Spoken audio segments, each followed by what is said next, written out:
അസ്സലാമു അലൈക്കും വറഹ്മത്തുള്ളാഹി വബറകാതുഹു. അൽഹംദുലില്ലാഹി വഹ്ദ വസ്സലാത്തു വസ്സലാമു അലാ മല്ലാ നബിയ്യ ബഅദ. പ്രിയമുള്ള സഹോദരന്മാരെ, ഹജ്ജിൻ്റെ റുക്കുനുകൾ എന്തൊക്കെയാണ് എന്ന് കഴിഞ്ഞ സംസാരത്തിലൂടെ വിശദീകരിക്കുകയുണ്ടായി. ഹജ്ജിൻ്റെ വാജിബാത്തുകൾ എന്തൊക്കെയാണ് എന്നാണ് ഈ സംസാരത്തിലൂടെ പറയാൻ വേണ്ടി ഉദ്ദേശിക്കുന്നത്. ഹജ്ജിന് 7 വാജിബാത്തുകളാണ് പഠിപ്പിക്കപ്പെട്ടിരിക്കുന്നത്. അതിൽ ഒന്നാമത്തേത് ഇഹ്റാം ഇസ്ലാം പരിഗണിച്ച മീക്കാത്തിൽ വെച്ച് ചെയ്യുക എന്നുള്ളതാണ്. ഹാജിയും അതുപോലെ തന്നെ ഉംറ ചെയ്യുന്നവരും മീക്കാത്ത് വിട്ടുകടക്കാതെ മീക്കാത്തിൽ വെച്ച് തന്നെയായിരിക്കണം ഇഹ്റാമിൽ പ്രവേശിക്കേണ്ടത്. അത് ഹജ്ജിൻ്റെയും ഉംറയുടെയും വാജിബാത്തുകളായി പഠിപ്പിക്കപ്പെട്ട കാര്യമാണ്. രണ്ടാമത്തേത് അറഫയിൽ പകലിൽ എത്തിയവർ രാത്രി വരേക്കും അറഫയിൽ നിൽക്കലാണ്. കാരണം തിരുനബി സല്ലല്ലാഹു അലൈഹി വസല്ലമ സൂര്യൻ അസ്തമിക്കുന്നത് വരെ അറഫയിൽ നിൽക്കുകയുണ്ടായി എന്ന് ഹദീസിലൂടെ നമുക്ക് കാണാൻ സാധിക്കും. നബി സല്ലല്ലാഹു അലൈഹി വസല്ലമയുടെ ഹജ്ജിൻ്റെ രീതി വിവരിക്കുമ്പോൾ നബി സല്ലല്ലാഹു അലൈഹി വസല്ലമ അവിടെ വെച്ച് പറയുകയുണ്ടായി, ഹുദു അന്നി മനാസിക്കക്കും, നിങ്ങൾ നിങ്ങളുടെ ഹജ്ജ് കർമ്മങ്ങൾ എന്നിൽ നിന്ന് സ്വീകരിക്കുക. മൂന്നാമത്തെ ഹജ്ജിൻ്റെ വാജിബാത്തുകളായി പഠിപ്പിക്കപ്പെട്ടത് ബലിദിന രാവിൽ അഥവാ ദുൽഹിജ്ജ 9 രാത്രി അർദ്ധരാത്രിയാകുന്നതിന് മുമ്പ് മുസ്ദലിഫയിൽ എത്തുവാൻ സാധിച്ചാൽ അർദ്ധരാത്രി വരെ മുസ്ദലിഫയിൽ രാപ്പാർക്കൽ.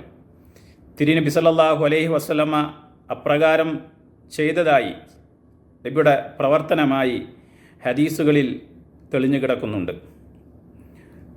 നാലാമതായി ഹജ്ജിൻ്റെ വാജിബാത്തുകൾപ്പെട്ട കാര്യം അയ്യാമു തശ്രീഖിൻ്റെ രാവുകളിൽ മിനയിൽ രാപ്പാർക്കുക അഥവാ ദുൽഹിജ്ജ 11, 12, 13 തീയതികളിൽ മിനയിൽ ഹാജിമാർ രാപ്പാർക്കൽ ഹജ്ജിൻ്റെ വാജിബാത്തുകളായി പഠിപ്പിക്കപ്പെട്ട കാര്യമാണ്.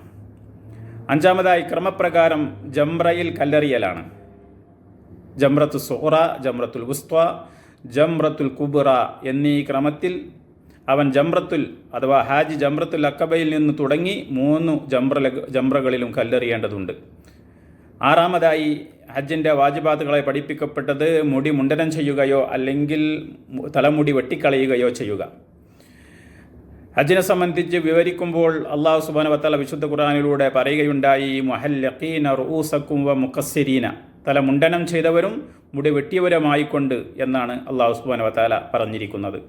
നബി സല്ലല്ലാഹു അലൈഹി വസല്ലമയുടെ കൽപ്പനയും ആ വിഷയത്തിൽ വന്നതായി ഹദീസിലൂടെ നമുക്ക് കാണാൻ സാധിക്കുന്നതാണ്.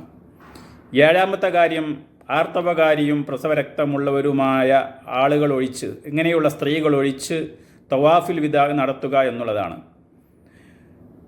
പ്രസവരക്തമുള്ളവർക്കും അതുപോലെ തന്നെ ആർത്തവരക്തമുള്ളവർക്കുമൊക്കെ തവാഫുൽ വിദായിൽ നിന്ന് ഇളവ് അനുവദിക്കപ്പെട്ടിട്ടുണ്ട്. അതിനുള്ള തെളിവ് ഇബ്നു അബ്ബാസ് റളിയല്ലാഹു അൻഹു നിവേദനം ചെയ്യുന്ന ഹദീസാണ്. ഇമാം ബുഖാരി തൻ്റെ സ്വഹീഹിൽ ഉദ്ധരിക്കുന്നു, ഇബ്നു അബ്ബാസ് റളിയല്ലാഹു അൻഹു പറഞ്ഞതായി, ഹാജിമാരുടെ അവസാനത്തെ കർമ്മം കഅബയെ തവാഫ് ചെയ്യലാകണമെന്ന് അനുശാസിക്കപ്പെട്ടിരിക്കുന്നു.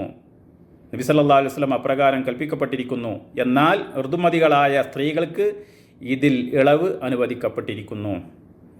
അപ്പോൾ ഇത്രയും കാര്യങ്ങളാണ് ഹജ്ജിൻ്റെ വാജിബാത്തുകളായി പഠിപ്പിക്കപ്പെട്ടത്.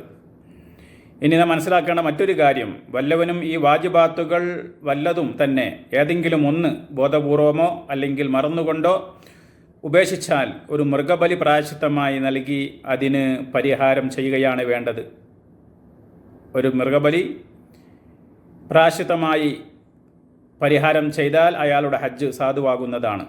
ഇബ്നു അബ്ബാസ് റളിയല്ലാഹു അൻഹു പറഞ്ഞതായി ഇപ്രകാരം നമുക്ക് കാണാൻ സാധിക്കും, മൻ നസിയ മിൻ നുസുകിഹി ഷൈഅൻ ഔ തറകഹു ഫൽയുഹ്രിക് ദമാ, വല്ലവനും തൻ്റെ ഹജ്ജ് കർമ്മത്തിൽ നിന്ന് വല്ലതും മറക്കുകയോ അല്ലെങ്കിൽ ഉപേക്ഷിക്കുകയോ ചെയ്താൽ അവൻ മൃഗബലി നടത്തി പ്രായശ്ചിത്തം ചെയ്യട്ടെ.